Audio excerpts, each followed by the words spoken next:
Welcome to part 4. Okay, we are where were we? Okay, I told you I will cut the heatsink into smaller sizes. So I have four of them now. Each one of these heatsink will hold 2 MOSFETs each. So I have 2 MOSFETs mounted on each one. So I have 2 MOSFETs on each of the heatsink. On this one too, I'm going to have 2 MOSFETs mounted.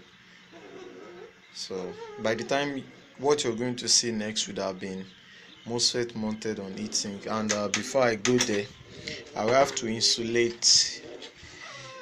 Well, after drilling, I will drill 2 holes to hold the 2 MOSFET. Then I'll put a tape so that the MOSFET will not touch the heatsink directly. I'll use this tape. I'll put it on this place so that when I put the MOSFET on it, it will not touch it directly. Okay, as you can see, we are good to go. Hold on. I know some people are saying Ojoro. What is this? It is still the same 4. I told you that we're going to need 4 of this. And I've actually drilled these ones, if you can check, to hold the MOSFET in this manner. So they will hold the MOSFET. Each of them will hold the MOSFET in this manner. Okay, so I also created another four of them, and I bolted together like this. So the details, if you can be very observant, you should have seen what I've done. I did it in a way such that this will form the frame, this one will hold the MOSFET, and I'll be able to just slide it in. So I'll be able to slide this one also in. That's what I've done. So eventually, this way we are heading at, we'll have something like this. So thank you. Welcome back, guys. Like I told you, I'm going to put a tape on this heatsink. I've done that, and I want you to learn with everything. I want you to learn with your ears, your eyes, everything. You can see scissors. I've used scissors in trimming the edges. So I want you to pay attention to the environment sometimes so that you can get the full story. So the hole is still there. That's the hole that just been covered. So I mean, bring it out just by using the soldering iron. And another way to check it is to lift it up. You should be able to see the hole. So if you put pressure on the tape, the hole will surface, so you can still bring it out. So that's what I'm going to do. That's where the MOSFET will be positioned for mounting. So I'll do it for all the 4. I'll put 2 for all the 4. So thank you. Welcome, guys. As you can see, I've modified the MOSFET. For this, I've cut all the leg number 1. I've cut every leg number 1. Then another thing is, for this one, I've bent the center legs. Then for this one, I bent the last leg, the 3rd leg. And I just want to show us how I did this one. I just cut this off. It doesn't damage the MOSFET. It doesn't. I'm just doing that so that it's going to suit the method of my assembly. The way I want to assemble the MOSFET, this is how it's going to be easier for me to do.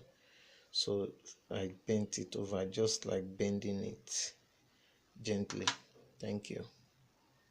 Okay, guys, you remember this holding frame that I talked about? It's my method of doing it. There are several methods of doing it, I've told you. I'm just showing you the processes so that you can know some technicalities.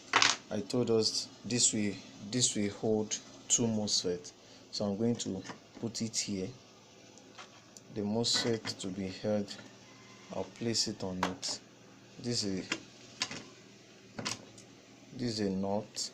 I'm putting the nut in, just like putting it in this way, such that the nut can perfectly fit into the frame. So I think I've done that. I'll do it with the second one too, then get another nut and fix it also in. So I'm just trying to do it manually for you to see. It's quite not that simple to do while still holding the camera, but let's see.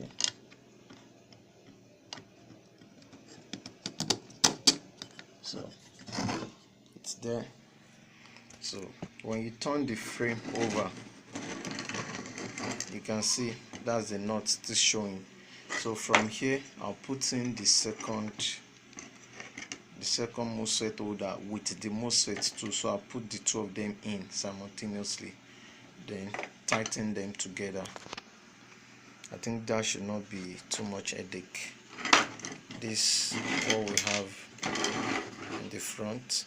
So when you turn it to the back, we're still going to put this one, we're going to put it in.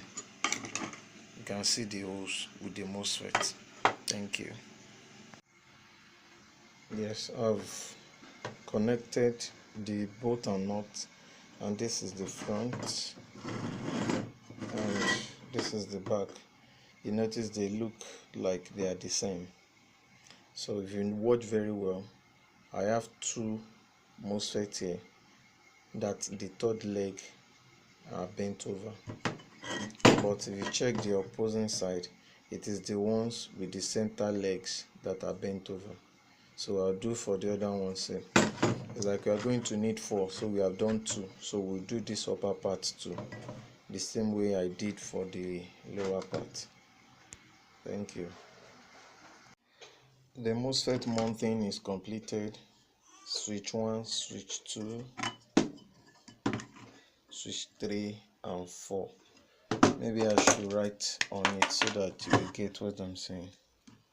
This is let me call this 1, let me call this one 2, I might call this one 3, and let me call this one 4. So we have 4 switches actually, but it's just like 2 MOSFETs to make 1 switch. So I think the mounting is completed. The next thing will be the electronics connection. I have to connect them together. Okay, thank you. I have connected this leg, this center leg. Permit me to call it drain. The center leg is the drain, the third leg is the source, and the first leg, this tiny smaller leg, is the gate. So for this pair, I've connected the drain together. I'm still going to use soldering lead to cover all this copper board so that the connection will be stronger and thicker. This is a copper board. I've just cut it into the size that I need to make this connection. So what I'll do next is to connect this place too. I'll connect this place too and solder it. I'll also connect this place too and solder it. So that's what I'm going to do next. I'll connect it, then use soldering to solder it. I'll do it for this one, then I'll do it for the ones at the back too. So that's what I'm doing now.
To be continued in part 5.